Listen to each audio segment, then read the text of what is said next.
കുറച്ചു കഴിഞ്ഞിട്ട് ഇവർ രണ്ടിനെയും ഇതിന്റെ അകത്തിട്ട് കത്തിച്ചേക്ക്. ഇവിടെയാകുമ്പോ ഒരു തെളിവും ആർക്കും കിട്ടില്ല.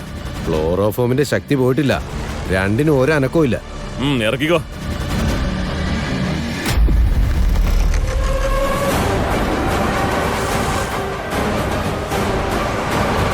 പോലീസ് ഇനി ഇവിടെ നിന്ന് രക്ഷയില്ല. വണ്ടി എടുക്കടാ. വാടാ വാടാ.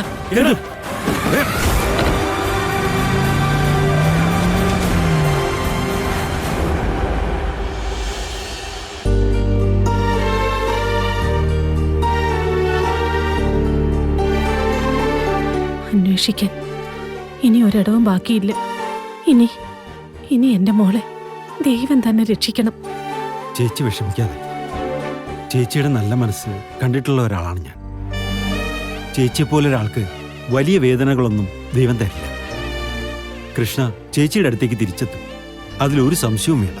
ആ പിന്നെ എന്നെ കണ്ടത് സംസാരിച്ചതൊന്നും ആരോടും പറയണ്ട. ഇല്ല, ചേച്ചിക്ക് എവിടെയാ പോകണ്ടേന്ന് വെച്ചാ ഞാൻ കൊണ്ടുവിടാം. തനിച്ചു പോണ്ട. സാരമില്ല, ഭരതൻ ചെന്നോളൂ. എന്നെ ദൈവം നടത്തിക്കോളൂ.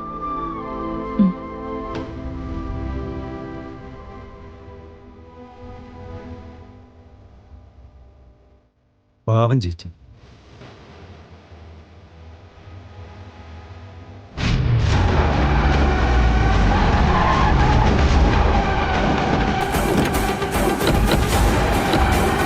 Come on.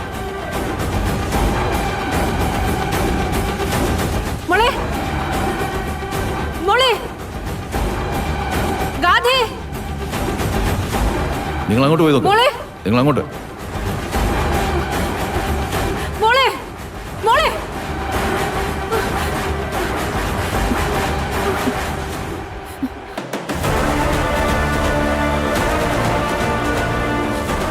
മോളെ.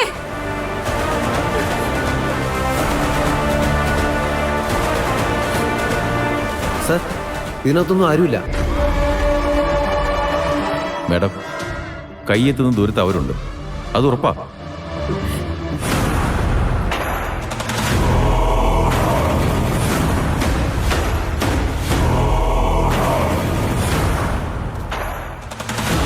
പോലീസ് നമ്മുടെ തൊട്ട് പുറകേണ്ട്.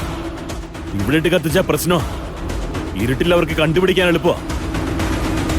അനിയപ്പാ, വണ്ടി ആരും കാണില്ലല്ലോ. വണ്ടി മുന്തക്കാട്ടിനകത്താ, അങ്ങോട്ടാരും നോക്കൂല. ഉൾക്കാട്ടി കൊണ്ടുപോയി അവിടെ ഉപേക്ഷിക്കാം. ഒന്നുകിൽ അവിടെ കിടന്ന് ചാവും, അല്ലെങ്കിൽ വന്യമൃഗങ്ങൾ തിന്നോളും. ഉൾക്കാട്ടിൽ പുലിയും കരടിയെ കൊണ്ടു, എല്ല് പോലും ബാക്കിയിട്ടില്ല. ആ നടക്ക്.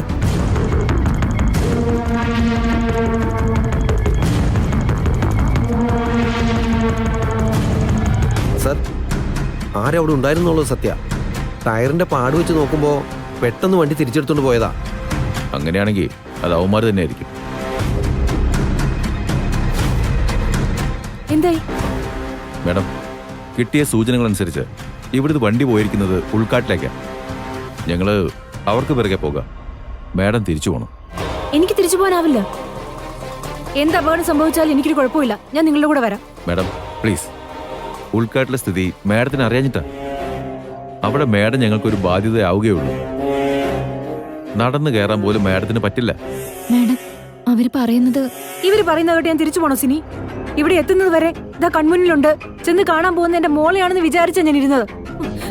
പ്രതീക്ഷ നഷ്ടപ്പെട്ട് ഞാൻ തിരിച്ചു പോണോ? മാഡം, നഷ്ടപ്പെടുത്തുന്ന ഓരോ നിമിഷവും നിർണായകമാണ്. മാഡം ഞങ്ങളോട് ഇപ്പോൾ കോപ്പറേറ്റ് ചെയ്തേ പറ്റൂ. Come on sir.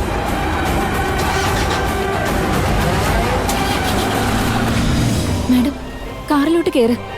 ഇവിടെ നിൽക്കുന്നത് അപകടോ? എന്തപകടം? ഒരുപക്ഷെ ആരെങ്കിലും കൊല്ലും, അല്ലെങ്കിൽ മൃഗങ്ങൾ ആക്രമിക്കും, അല്ലേ? എന്റെ മോളെ കാണാത്ത വേദനയില് മരണം പോലും എനിക്ക് നിസ്സാര. Madam please.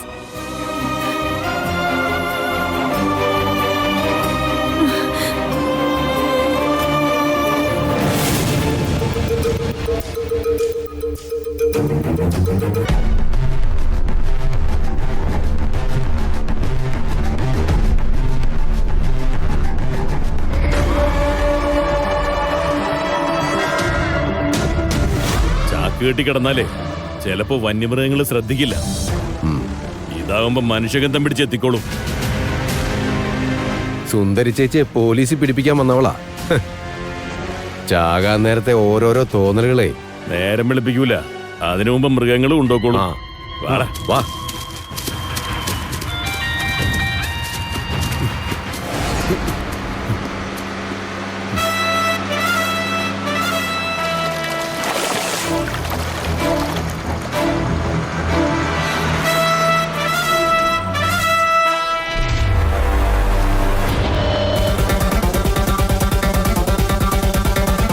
ഈ നേരത്തെ ആരാ ഈ കാട്ടില്? കള്ളത്തടിൽ ഓടിയാനോ മറ്റോ വന്നതാവും. അവരവരുടെ വഴിക്ക് വെക്കും.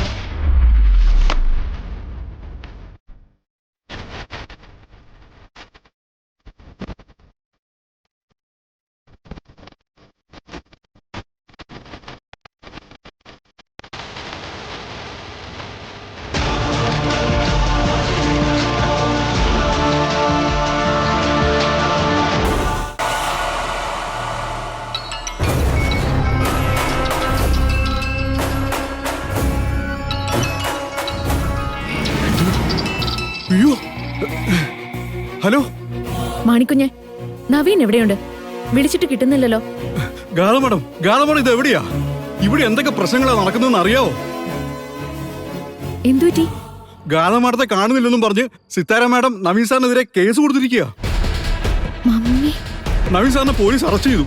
അതിനുശേഷം നവീൻ സാർ തളർന്നു വീണു. ഇപ്പതാ ഹോസ്പിറ്റലാ. ഞാനിതൊന്നും അറിഞ്ഞില്ല. ഗാഥ മാഡം ഇത് എവിടെയാണെന്ന് പറയൂ, അല്ല ഇങ്ങോട്ട് വാ. എനിക്കിപ്പോ തൽക്കാലം എങ്ങോട്ടും വരാൻ പറ്റില്ല മാണിക്കുഞ്ഞെ. ഓ, ഇത്രയൊക്കെ പ്രശ്നങ്ങൾ ഉണ്ടായിട്ടും മാഡത്തിനൊന്നും വരാനാവില്ലേ? എന്താ മാഡം എല്ലാരെയും ഇട്ട് ഇങ്ങനെ വേദനിപ്പിക്കുന്നേ? ഇതെന്ത് സ്വഭാവം ഇത്? ഗാഥ മാഡം, ഓ, ഇതെന്ത് വിചിത്രമായ സ്വഭാവമാ. ശോ.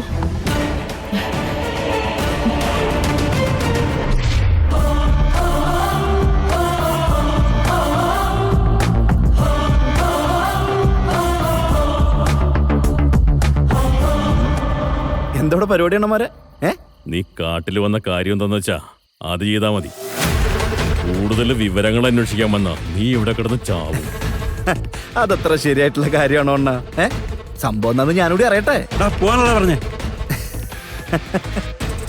എന്നെ ഇത്രയും കാലം കണ്ടോണ്ടിരിക്കുന്നവർക്ക് നന്നായിട്ടറിയാം, ഒരു പ്രശ്നം വന്നാ ഈ വിഷ്ണു അതിൽ നിന്ന് ഓടി ഒളിക്കാറില്ല. ജയ, തീർക്കണാണ്. അടങ്ങടാ, അടങ്ങ്. ജീവനി കൊതിയുണ്ടെങ്കിൽ ഇവിടുന്ന് പോകാനാ പറഞ്ഞത്. എന്താ ചെയ്യാ ചേട്ടാ, ജീവനിൽ ഒട്ടും കൊതിയില്ല.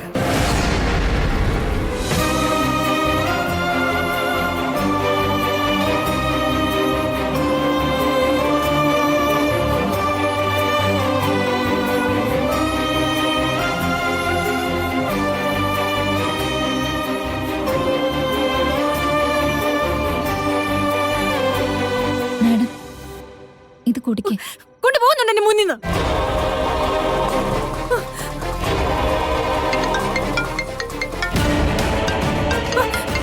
എന്റെ മോള് വിളിക്കുന്നു.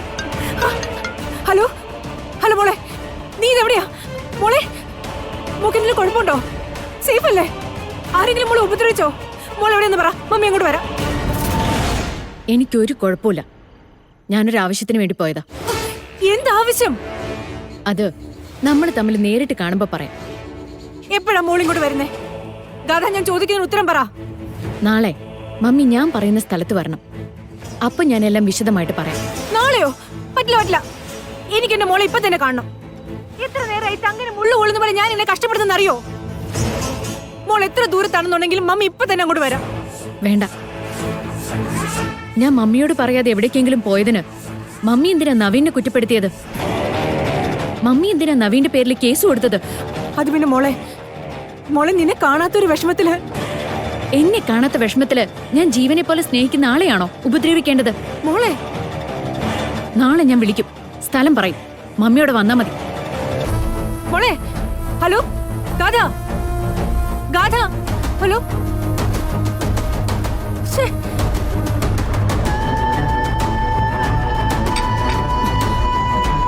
ഗാഥ മാഡം എവിടെയാ മാഡം? ചോദിച്ച പറയണ്ടേ? അവളെല്ലാം അറിഞ്ഞിരിക്കുന്നു. ആ നവീന്റെ പേരിൽ കേസ് കൊടുത്തതും അയാൾ ഹോസ്പിറ്റലായതൊക്കെ. അപ്പോ ഗാഥ മാഡം ഇവിടെ എവിടെയോ തന്നെ ഉണ്ട്. എന്തോ എനിക്കറിയില്ല. അവളെ ലാളിച്ച് വഷളാക്കിയത് ഞാൻ തന്നെ. അതുകൊണ്ടാ അവൾ ഇത്രയും നിർബന്ധ ബുദ്ധിയായത്. നാളെ അവള് വിളിക്കുന്നവരെ ഞാൻ കാത്തിരിക്കണമെന്ന്. അത്രേ ഉള്ളൂ എന്റെ മോക്കനോടുള്ള സ്നേഹം. വേറെ എന്തെങ്കിലും പ്രോബ്ലം ഉണ്ടാവും മാഡം? പ്രോബ്ലം ഉണ്ടെങ്കിൽ അത് എന്നോടല്ലേ പറയേണ്ടത്? എന്ത് തന്നെ ആയാലും ഞാൻ പരിഹരിക്കുമല്ലോ. ഇതിപ്പോ അവക്കെന്താ സംഭവിച്ചെന്ന് പോലും. മാഡം, ഇത്രയും നേരം ആ ശബ്ദമെങ്കിലും ഒന്ന് കേട്ടാ മതിയെന്നല്ലേ പറഞ്ഞിരുന്നേ? അത്രയെങ്കിലും ആയില്ലേ? ഒന്നുമല്ലെങ്കിലും ഗാഥാ മാഡത്തിന് ഒരു കുഴപ്പമില്ലെന്നെങ്കിലും. ഒക്കെ ശരിയാണ്. പക്ഷെ അവളെ ഒന്ന് കാണുമ്പോ, ഒന്ന് മിണ്ടുമ്പോ, ഒന്ന് ചേർത്ത് പിടിക്കുമ്പോ കിട്ടുന്ന ആശ്വാസത്തിന് പകരാവോ എന്തെങ്കിലും?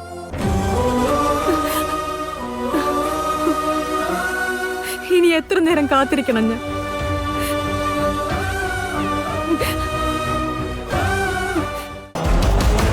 ഈ കാടിനകത്തെ കാണാൻ പാടില്ലാത്ത ഒരുപാട് കാഴ്ചകൾ ഞാൻ കാണാറുണ്ട്. എനിക്ക് ചോദിക്കാൻ പറ്റുന്നത് ഞാൻ ചോദിക്കും, തടയാൻ പറ്റുന്നത് തടയും. അടിച്ചു ഒതുക്കണവനെ.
പതുക്കെ.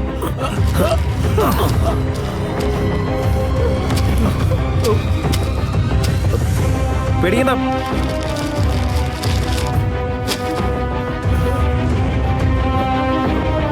എനിക്ക് പേടിക്കണ്ട.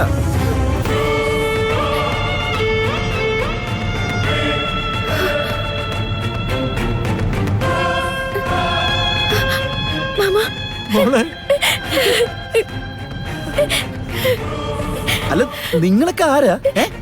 അല്ല നിങ്ങൾ എന്തിനാ അവര് കൊല്ലാൻ ശ്രമിച്ചേ? ഞങ്ങൾക്ക് അറിയില്ല സർ. ഞങ്ങളെ അവര് തട്ടിക്കൊണ്ട് വന്നതാ. എന്തിനാണെന്നോ അവരുടെ ഉദ്ദേശം എന്താണെന്നൊന്നും ഞങ്ങൾക്ക് അറിയില്ല. ആ എന്തായാലേ ഇവിടെ നിൽക്കുന്ന അപകട അവന്മാര് കൂടുതൽ ആൾക്കാരുണ്ടോന്നും അറിയില്ല. അപ്പൊ നമുക്ക് പോവാം കേട്ടാ.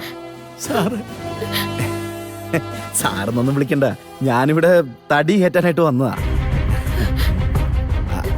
അല്ല നിങ്ങൾക്കിപ്പോ എങ്ങോട്ടാ പോണ്ടെന്ന് പറ, ഞാൻ അവിടെ കൊണ്ടാക്കാം. ഒരു കാര്യം ചോദിച്ചോട്ടെ, അല്ല നിങ്ങൾ കാശുകാരാ? അല്ല സാധാരണ അങ്ങനെയുള്ളവരാണല്ലോ ഇവരെ പോലുള്ളൊരു തട്ടിക്കൊണ്ട് വരുന്നേ. ഞങ്ങൾ തെരുവിൽ ലോട്ടറി വിൽക്കുന്നവരാ. ചേട്ടന്റെ പേരെന്താ? എന്റെ പേര് വിഷ്ണു. കണ്ണു മൂടിക്കെട്ടിയ സമയം മുതൽ ഞങ്ങൾ ദൈവത്തിനെ വിളിച്ച് കരയായിരുന്നു. അതുകൊണ്ടാ ദൈവത്തിന്റെ പേരുള്ള ഒരാള് തന്നെ ഞങ്ങളെ രക്ഷിക്കാൻ എത്തിയത്. അതെ, ഈ ദൈവത്തിന്റെ പേരുകൊണ്ട് ഞാൻ അനുഭവിക്കുന്ന ബുദ്ധിമുട്ടല്ല നിങ്ങൾക്കറിയോ? അത് പോട്ടെ, നിങ്ങളെ പോലീസിന്റെ അടുത്ത് പോയി കംപ്ലൈന്റ് ചെയ്യണം കേട്ടാ. എന്നിട്ട് അവരോട് അന്വേഷിക്കാൻ പറയാ. അയ്യയ്യേ, ഈ പെൺകുട്ടികൾ ഇങ്ങനെ കരയാൻ പാടില്ല. കണ്ണുടച്ചേ. സാറേ, വലിയ ഉപകാരം സാർ. സാറ് വന്നില്ലായിരുന്നെങ്കിൽ ഞങ്ങൾ ഇവിടെ കിടന്ന് ചത്തുപോയേനെ. എന്റെ പൊന്നു ചേട്ടാ, ഇതെന്തൊക്കെയാ പറയണേ? അങ്ങനെയൊന്നും ഇല്ല. ചാവാനൊക്കെ ഒരു നേരം അവിടെ കുറിച്ചു വെച്ചിട്ടുണ്ട്. അതിനു മുമ്പ് ഒരുത്തനെ കൊണ്ട് ഒന്നും ചെയ്യാൻ പറ്റില്ല. വളരെ നന്ദിയുണ്ട്. ആഹാ, എന്നാ പിന്നെ നിങ്ങൾ പെട്ടെന്ന് വാ, അവിടെ എന്റെ വണ്ടിയുണ്ട്. വീട്ടിലെല്ലാരും കാത്തിരിക്കണ്ടാവില്ലേ? ദേ, കുട്ടി കരയണം, കരയണ്ടെന്ന് പറയും. വാ, വാ, വാ, വാ, വാ, ചേട്ടാ, വാ, വാ, വാ. ഈ പെൺകുട്ടികൾ കരയണതേ എനിക്ക് ഇഷ്ടമല്ല. വാ, വാ, വാ, വാ, വാ. ആ, അവിടെ ചോട്ടെ. ആ,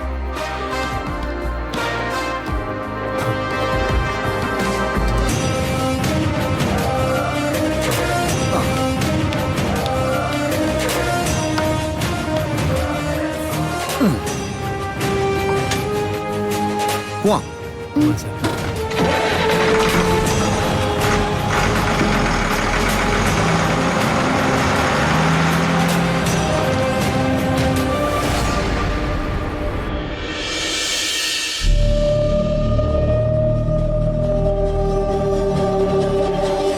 ഡോക്ടർമാരിപ്പോഴും സംശയത്തില. നവീന്റെ അസുഖത്തിന്റെ കാരണങ്ങൾ അവർക്ക് പിടികിട്ടുന്നില്ല. അസുഖം അറിയാതെയുള്ള ചികിത്സ എവിടെ എത്തിച്ചേരുമെന്ന് അറിയില്ല. ആ നശിച്ച ശാപം എന്റെ മോനെ പിടികൂടുമെന്ന് ഞാൻ കരുതിയില്ല. ഈ അവസ്ഥയിൽ അങ്ങനെ കിടക്കുന്ന കാണുമ്പോ സഹിക്കാൻ പറ്റുന്നില്ല അമ്മേ. വിശ്വാസത്തോടൊപ്പം ദൈവനാമങ്ങളെല്ലാം ഉരുവിടുക. പക്ഷേ സർപ്പക്കളം വരച്ച പെൺകുട്ടി വരുന്നതാണ് ഏകരക്ഷ എന്നാ പൂജാരി പറഞ്ഞേ. പക്ഷെ നമ്മുടെ ഗതികേടൊന്ന് ഓർത്തു നോക്കിയമ്മേ. ആ കുട്ടിയോടൊന്ന് സംസാരിക്കാൻ പോലും പറ്റുന്നില്ല. അമ്മ കൂടെ ഒന്ന് വിളിച്ചു നോക്ക്. നോക്കാം. നമ്മുടെ മോനെ നമുക്ക് രക്ഷിച്ചല്ലേ പറ്റൂ. നീ സമാധാനപ്പെടുന്നെന്താ? കളരിക്കൽ തറവാടിന് ശാപമുണ്ട്. പക്ഷേ ദൈവം കൈയൊഴിഞ്ഞിട്ടില്ല.